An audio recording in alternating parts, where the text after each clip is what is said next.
Welcome to boards education. Boards এডুকেশনে এখন চলছে এবিটিএ টেস্ট পেপার সলিউশন। যারা মাধ্যমিক দিচ্ছ তাদের জন্য করা হচ্ছে। তো যারা অঙ্কতে এখনও ভীতি রয়েছে মাধ্যমিক পরীক্ষায়, তো তাদের ভীতি দূর করানোর জন্য তোমরা যদি চাও তাহলে অঙ্কের আরও কিছু তোমাদের সহজ পদ্ধতি এবং কিভাবে তোমাদের নাম্বার তুলবে, তো সেই নিয়েও তোমাদেরকে ভিডিও দেওয়া হবে।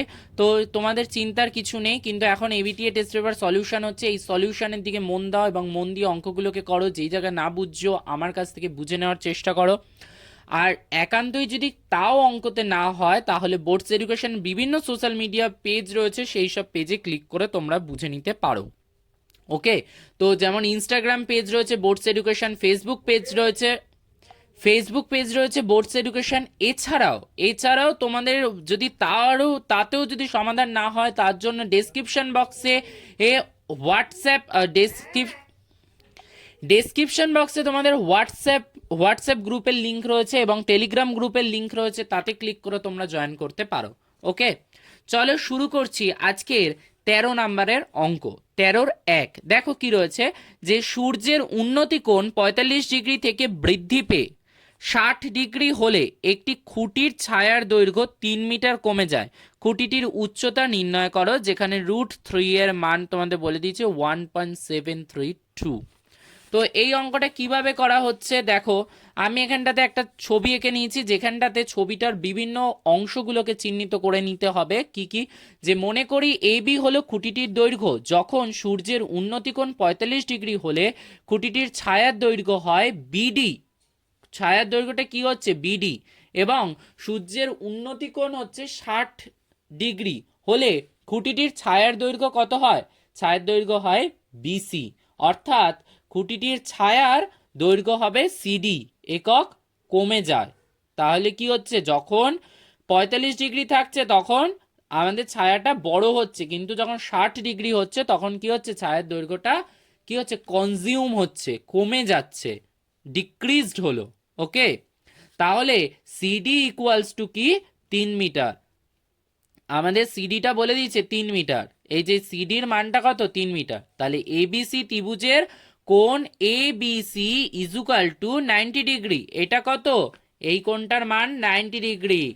তাহলে এবং এবং কি কোণ এসিবি ইকুয়ালস টু 60 ডিগ্রি। এখন কোণ এবিসি সমকোণী ত্রিভুজ থেকে পাই, কি পাচ্ছি দেখো, এখানটাতে আমরা কাকে কাকে পাচ্ছি, এখানটাতে আমরা জানি এই যে এই বাহুটা কি কি আছে, লম্ব বাই ভূমি। তাহলে লম্ব বাই ভূমি মানে কি, লম্ব বাই ভূমি মানে ট্যান, তার জন্য হচ্ছে tan ACB equals to tan 60 degree. তাহলে লম্ব বাই ভূমি এবি বাই বিসি, তাহলে ট্যান 60 মান কত, √3। অনেকেই জানি তোমরা ত্রিকোণমিতির বিভিন্ন কোণের মান তোমরা জানো না, তো সেই কোণের মান তোমাদেরকে আমি আলাদা একটা ভিডিওতে কি করে সহজ পদ্ধতিতে মনে রাখা যায়, বা মনে যদি না থাকে তাহলে কিভাবে তোমরা ত্রিকোণমিতির সেই মানগুলো বের করবে, সেইটারও একটা ভিডিও খুব শিগগিরই তোমাদেরকে দিয়ে দেবো পরীক্ষার আগে, যাতে তোমাদের হেল্প হয় পরীক্ষায়, যাতে তোমাদের মানের জন্য যাতে তোমাদের পরীক্ষায় নাম্বার কাটা না যায়। ঠিক আছে, চলো ওরকম থরলি যদি মুখস্থ করতে থাকো যে সাইন থিটার মান, সাইন 0-র মান কত, সাইন 30-র মান কত, তাহলে ভুল হওয়ার সম্ভাবনা তো থাকবেই, কারণ সব মানই এক। ঠিক আছে, তো সেইগুলোকে আমি সলভ করে দেওয়ার চেষ্টা করব। দেখো, তো ট্যান 60-র মান কত, √3 equal to AB by BC. তাহলে কি হচ্ছে, এখানটাতে আমরা করে নিলাম বিসির মান কি করলাম, BC equal to AB by √3। তাহলে এটা 1 নাম্বার। আবার কি, আবার হচ্ছে এটা ত্রিভুজ হবে, ত্রিভুজ এ বিডি, ত্রিভুজের কোণ A BD equal to 90 degree, এবং কোণ এ ডিবি ইজুকাল টু কত, 45 ডিগ্রি। তাহলে ত্রিভুজ এ বিডি সমকোণী ত্রিভুজ থেকে পাই, কি পাচ্ছি, যে ট্যানের কোণটা কি, ট্যানের কোণ এখানটাতে হচ্ছে এডিবি। তাহলে এডিবিটা কত, 45 ডিগ্রি, তাহলে tan 45 degree equal to AB by BD. Tan 45 এর মান কত, 1, তাহলে হচ্ছে এবি বাই বিডি। তাহলে এবি ইজুকাল টু কি বিডি, বিডি যেটা রয়েছে, বিডি মানে কি বিসি প্লাস সিডি। তাহলে এ বি ইজুকাল টু আমরা কি বলতে পারি, বিসির মান আমরা বের করেছিলাম এখানটাতে এ বি বাই রুট থ্রি, তাহলে A B by root three লিখলাম প্লাস থ্রি, তাহলে রুট থ্রি এখানটাতে। এবার এদেরকে কি করছি, যে যোগ বিয়োগ করো, যোগ বিয়োগ করলে কি হবে, যোগ বিয়োগ করলে হয় হচ্ছে root three A B plus three root three, আর রুট থ্রি এ বি হলো, কারণ এটা ক্রস গুণ হয়ে গেছে। তাহলে root three A B minus A B equal to three root three. Okay, এবার হচ্ছে এখান থেকে আমরা এ বি কমন নেব। এ বি কমন নিলে কি হয় দেখো, এ বি কমন নিলে কি হচ্ছে, root three minus one into A B equal to three root three. তাহলে A B equal to three root three into root three plus one by root three minus one, এই minus ওয়ানটা এই পাশে চলে এলো। তাহলে এবার কি করণীয় নিরসন করতে হবে, করণীয় নিরসন করার জন্য কি করলাম, রুট থ্রি প্লাস ওয়ান দিয়ে উপর নিচে গুণ করলাম, গুণ করাতে কি হলো, এর করণীয়টা নিরসন হয়ে গেল। তাহলে এটা থ্রি মাইনাস ওয়ান হলো, আর ওপরটাতে কি এলো, নাইন। কেন, কারণ থ্রি ইন্টু রুট থ্রি করলে কি হয়, নাইন হলো, আর এখানটাতে ওয়ানের সাথে গুণ করাতে থ্রি রুট থ্রি এলো। তাহলে nine plus three root three by two. তাহলে এ বি ইজুকাল টু কি, A B equal to root থ্রির মান বসিয়ে দিয়ে সমাধান করে এসছে 14.196/2। এবার কাটাকাটি করে কি এলো, এ বি ইজুকাল টু 7.098। তাহলে খুঁটিটির উচ্চতা কত, 7.098 মিটার। ওকে, চলো এবার আমরা দেখি হচ্ছে 13-2 নম্বরের অঙ্কটা। 13-2 নম্বরের অঙ্কটা কি আছে, 13-2 নম্বরের অঙ্কটা, একটি পাঁচতলা বাড়ির ছাদের কোনো বিন্দু থেকে দেখলে মনুমেন্টের চূড়ার উন্নতিকোণ ও গোড়ার অবনতিকোণ যথাক্রমে 60 ডিগ্রি ও 90 ডিগ্রি। বাড়িটির উচ্চতা 16 মিটার হলে মনুমেন্টের উচ্চতা এবং বাড়ি থেকে মনুমেন্টের দূরত্ব নির্ণয় করো বলেছে। তো চলো এই যে চিত্রটা এঁকে নিয়েছি, চিত্রটা এঁকে নিয়ে কোনটা কি সেটা এখানে আমি বলে দিয়েছি। দেখো, মনে করি এ বি হলো বাড়ির উচ্চতা এবং সিডি হলো মনুমেন্টের উচ্চতা। তাহলে A B equal two 16 metre, বাড়ির ছাদ অর্থাৎ এ বি বিন্দু থেকে মনুমেন্টের চূড়া অর্থাৎ ডি বিন্দুর উন্নতি কোণ 60, এবং কি মনুমেন্টের গোড়া অর্থাৎ সি বিন্দুর অবনতি কোণ 30 ডিগ্রি। তাহলে অতএব ডি এ ই এটা কত, 60 ডিগ্রি, এবং এ ই বাই সিডি অঙ্কন,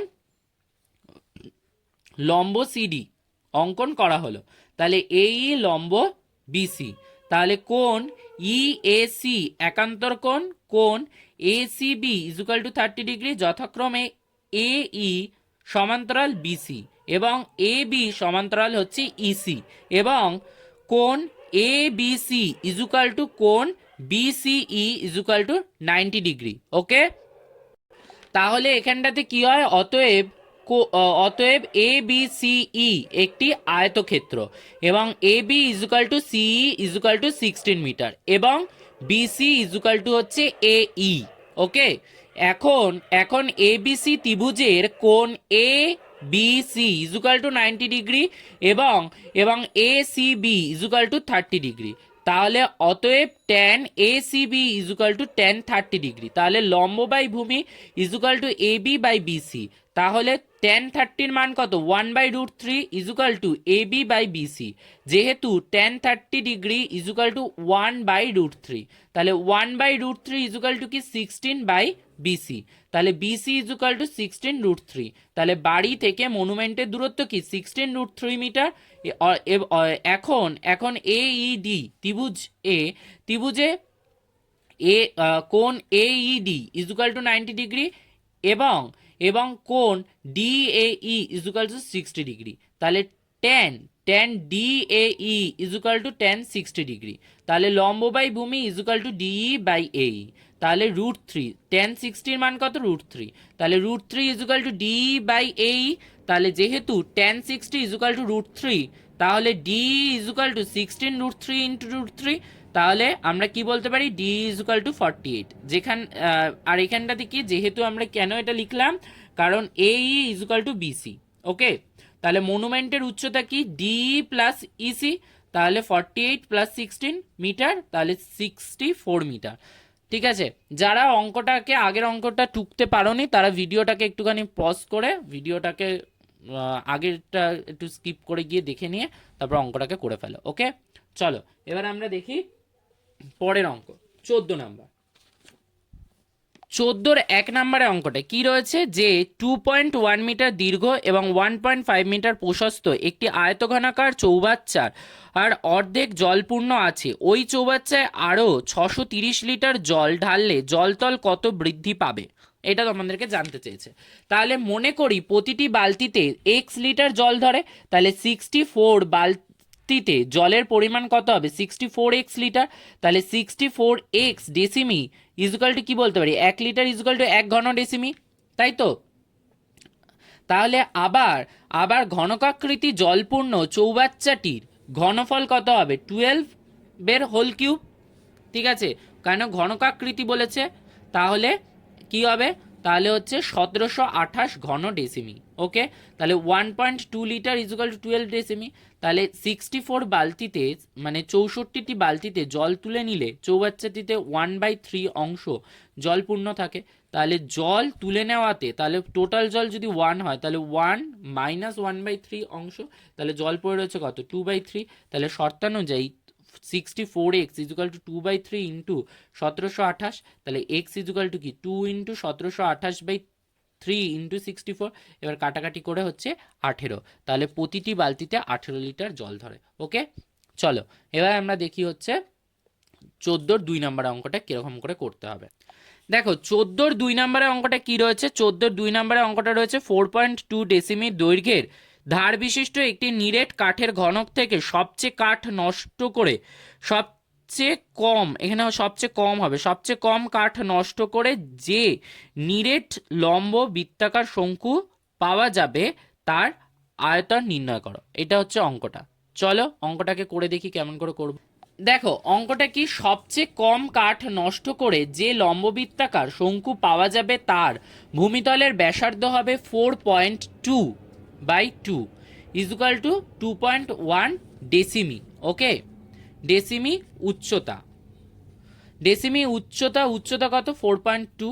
ঠিক আছে, 4.2 কেন, ঘনকে সেই যে ঘনকটাকে যখন কাটছো তাহলে কি ঘনকটার তো সবকটা বাহুই তো সমান, তাহলে কি উচ্চতা 4.2 হবে। কিন্তু ব্যাসার্ধ, ব্যাস যদি বলতো তাহলে 4.2ই হতো, কিন্তু এটা এখানে আমাদের কি বলেছে, ব্যাসার্ধ, তাহলে আমাদের এটা কত হবে, 2.1, কেন অর্ধেক হয়।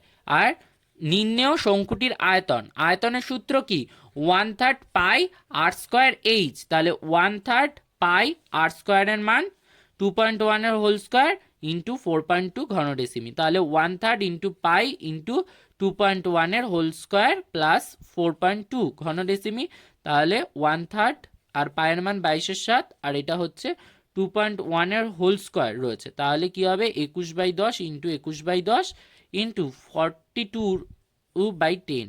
পয়েন্টগুলোকে তোলার জন্য 10গুলো নেওয়া হয়েছে ঘন ডেসিমি। এবার এদেরকে কাটাকাটি করে সমাধান করে এসছে 19.404 ঘন ডেসিমি, তাহলে লম্ববৃত্তাকার শঙ্কুর আয়তন 19.404 ঘন ডেসিমি। ক্লিয়ার? চলো এবার আমরা পরবর্তী 14-র 3 নম্বর অঙ্কটাকে দেখে নিই কিভাবে করব। 14-র 3 নম্বরের যে অঙ্কটা রয়েছে বলেছে 6 ডেসিমি দৈর্ঘ্যের ব্যাসার্ধের একটি নিরেট রৌপ্য গোলক গলিয়ে 1 ডেসিমি লম্বা নিরেট একটি লম্বা বৃত্তাকার দণ্ড তৈরি করা হলো, দণ্ডটির ব্যাস কত, এটা জানতে চেয়েছে। চলো কিভাবে করব আমরা দেখে নিই।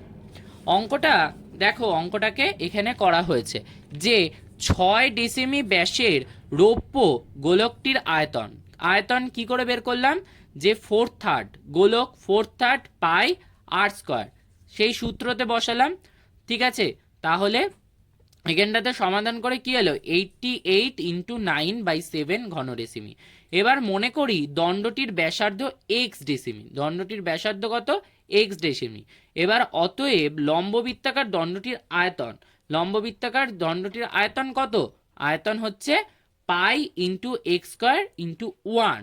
ওকে, তাহলে আমরা শর্তানুযায়ী কি লিখতে পারি, 22/7 into x square, 22/7 into x square equal to 88 into 9/7। তাহলে আমরা কি এক্স স্কোয়ার ইজুকাল টু কি লিখতে পারি, এক্স স্কোয়ার ইজুকাল টু হচ্ছে যখন সমাধান করব 88 ইন্টু 9/7 ইন্টু 7/22 7/22, কেন 22 এটা ছিল এ পাশে এসে উল্টে গেছে, 7/22 হয়েছে।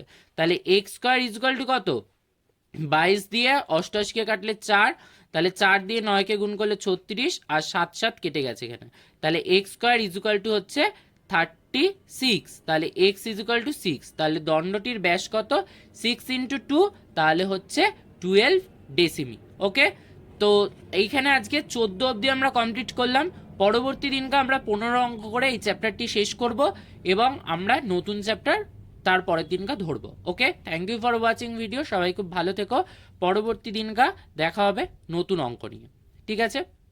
আর চ্যানেলটাকে যদি সাবস্ক্রাইব না করে থাকো অবশ্যই চ্যানেলটাকে সাবস্ক্রাইব করো, এবং ভিডিওটা যদি কোনো হেল্পে এসে থাকে অবশ্যই লাইক কমেন্টস করতে ভুলো না, এবং অন্য বন্ধুদের সাথে শেয়ার করে নিও। ওকে, চলো পরের অঙ্কগুলো আমরা দেখে নেব পরবর্তী দিন।